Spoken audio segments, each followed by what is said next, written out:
Boa noite, boa noite. Estamos iniciando mais um programa Conexão Educativa com Sandra Chaves.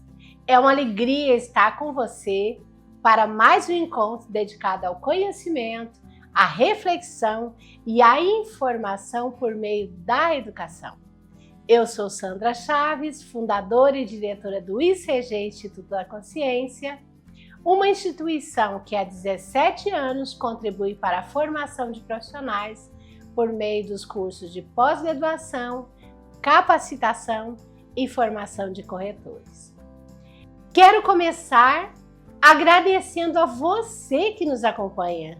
Nossa audiência tem crescido a cada programa e isso demonstra que existe um interesse cada vez maior por conteúdos que informam, conteúdos que inspiram, conteúdos que promovem desenvolvimento humano e profissional.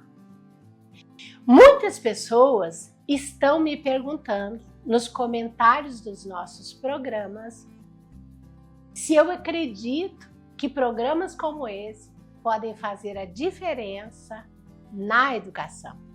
E a resposta é sim.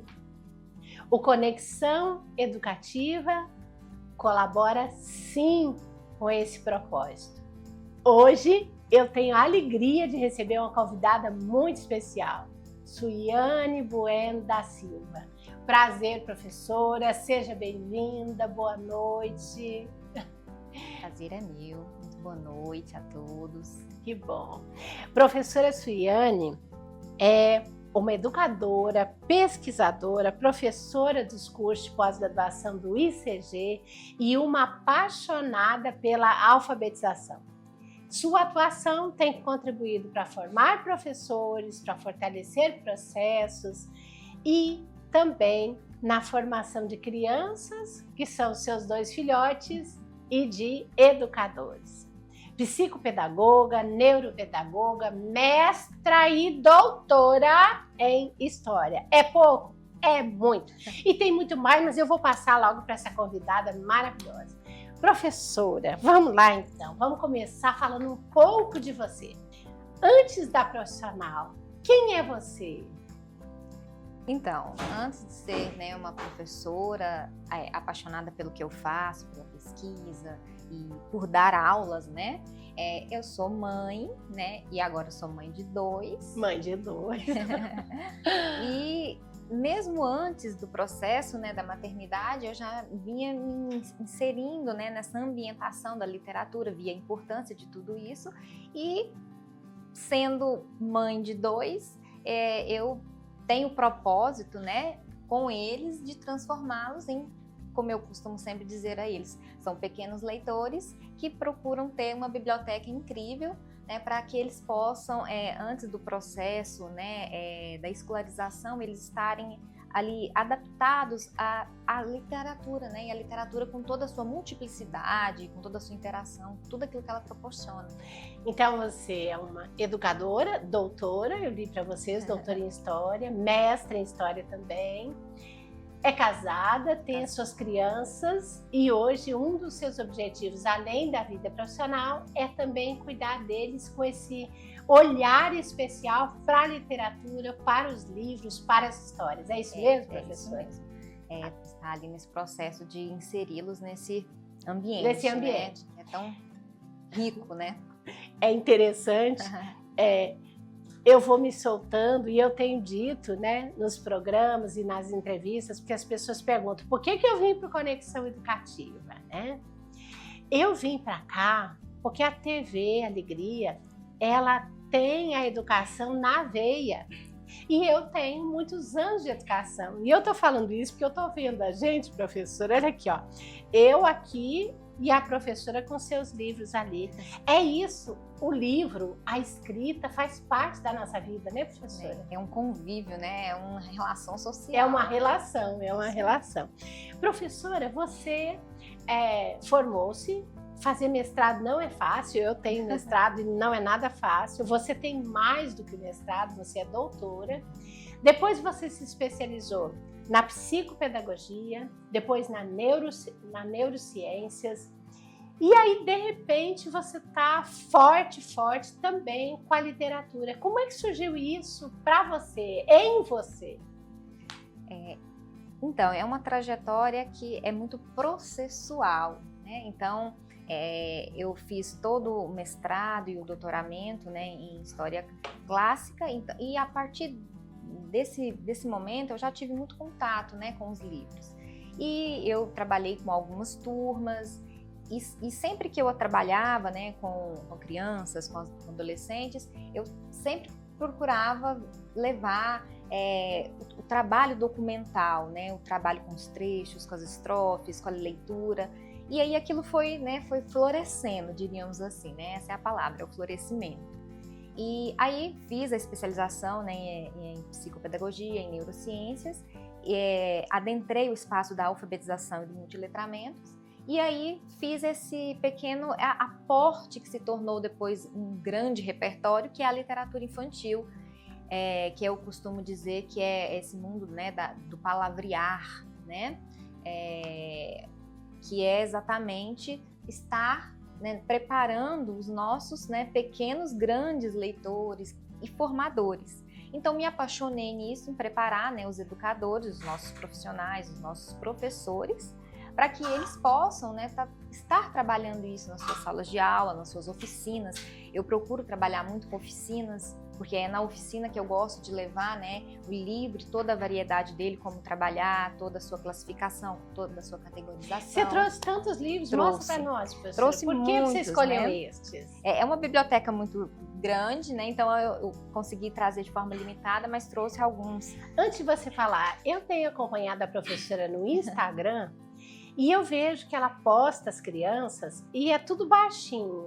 A literatura, os livros estão todos Sim. acessíveis. A bebezinha está com quanto? Ela está com 4 meses agora. 4 meses. E eu vejo ela já interagindo com a literatura. Isso. Então eu quero que você mostre esses livros que você trouxe e nos conte por que você escolheu, e para as pessoas que estão nos ouvindo, como estimular isso lá na casa. Porque hoje a gente está pensando assim, né, professora? A gente tem feito várias discussões aqui no Conexão Educativa, refletindo o impacto das telas. Então hoje nós estamos pensando numa alternativa, né? Numa alternativa. Se a tela não é o mais adequado, se a tela até 2 anos não deve ser usada, se a tela até 6 anos deve ser usada apenas 1, 2 horas por dia, então com as nossas crianças tem que ter alternativa. Então agora é você, sugere aí para nós.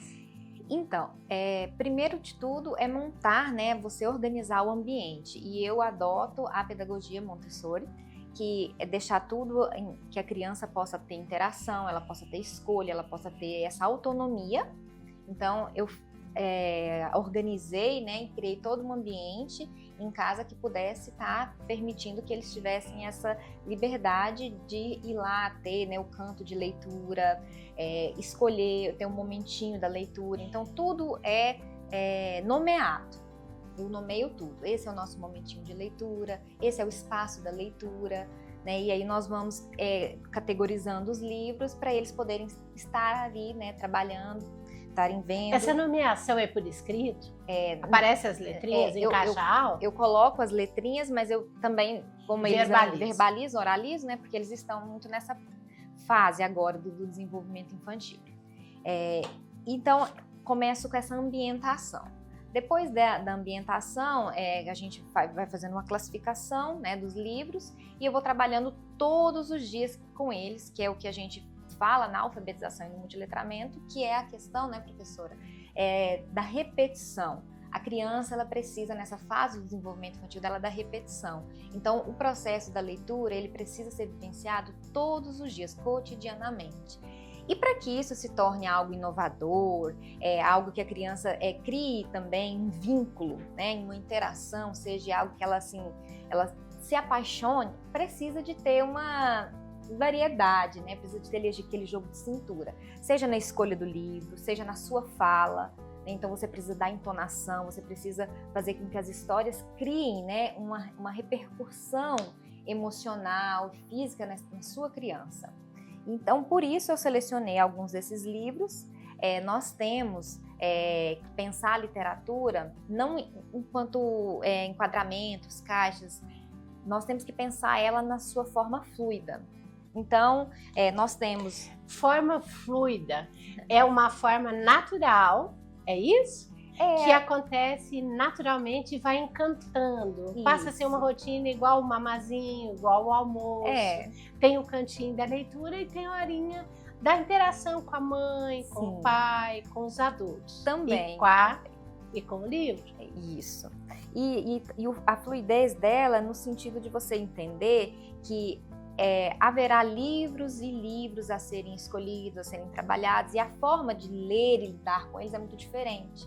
Então nós temos assim narrativas, né, discursos que são muito longos, né, que vão precisando de um sequenciamento, né, que como por exemplo o livrinho do Senhor Boaventura, né, que particularmente ele é um livro que tem poucas ilustrações.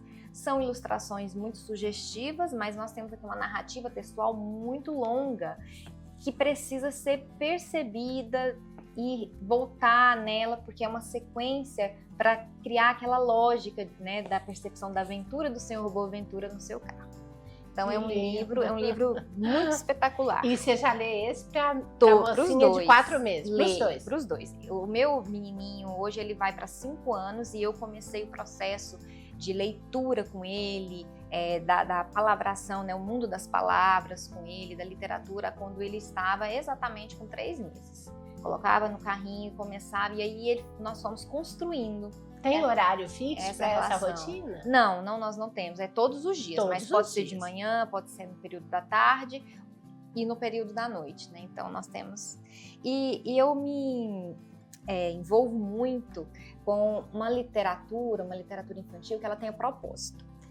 O Menino com Flores no Cabelo. É um livro que ele vai te permitir trabalhar as diferenças, o pertencimento, as questões identitárias, elementos, né, conceitos tão importantes para a vivência dos pequenos desde a sala de aula, desde o convívio, né, social. Então é um livro que ele traz esse aspecto de uma forma muito lúdica, traz muitas ilustrações, esse aqui já traz pouco texto, pouco narrativa textual, muita ilustração, e assim, é uma narrativa que ela traz para a criança de uma forma muito leve, muito acolhedora, essa questão identitária, essa questão dela perceber e saber lidar em um mundo com diferenças. Isso é muito importante. A gente tem certeza que estão nos ouvindo vários educadores e hoje a questão da inclusão na sala de aula é um aspecto importante. As famílias, é um livro muito agradável, muito fácil de ser lido, porque as letras são grandes, as gravuras são bem alegres, né? Isso, né? É muito sugestivo. E a professora disse mais, a professora Suiane disse que, além da inclusão, aqui também se trabalha pertencimento, né, diferenças, e isso é fundamental para uma sociedade mais justa, mais ética, e começa em casa. Então, uma ótima sugestão para você, papai, para você, mamãe, para a avó, enfim, para quem cuida dessa criança. Para você, educador, isso aqui é um ótimo livro para trabalhar em uma oficina no Cantiga de contação de histórias, né, fazer o processo mesmo de cantar, de você colocar a criança em rodas e estar ali explicando. É uma outra forma de você trazer conceitos tão importantes desde que eles são pequenininhos. Professora, você é uma apaixonada pela literatura e você é professora na pós-graduação de alfabetização e multiletramento do ICG, o Instituto da Consciência.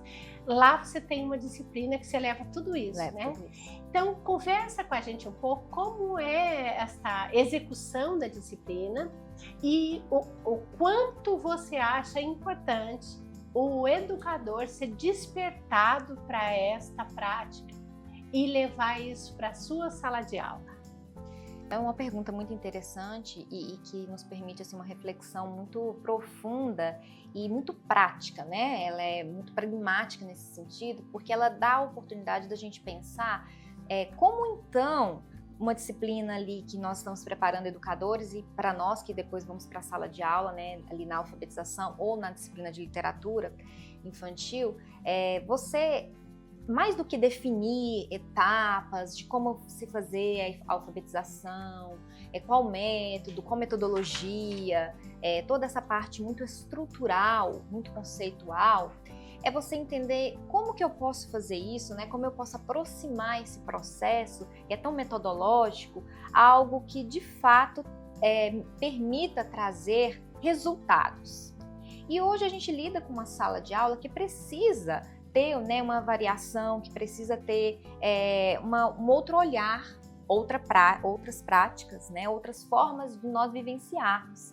E eu considero, levo isso como proposta em sala de aula, a gente, geralmente nós temos ali de 3 a 4 aulas, e a terceira, quarta aula, sempre a gente deixa um espaço, né, de privilégio para a gente abordar às vezes a gente estrutura a aula enquanto uma oficina, a gente traz como trabalhar um livro, então eu mesmo falo, não, então nós vamos pensar esse livro X e vamos trazer um roteiro.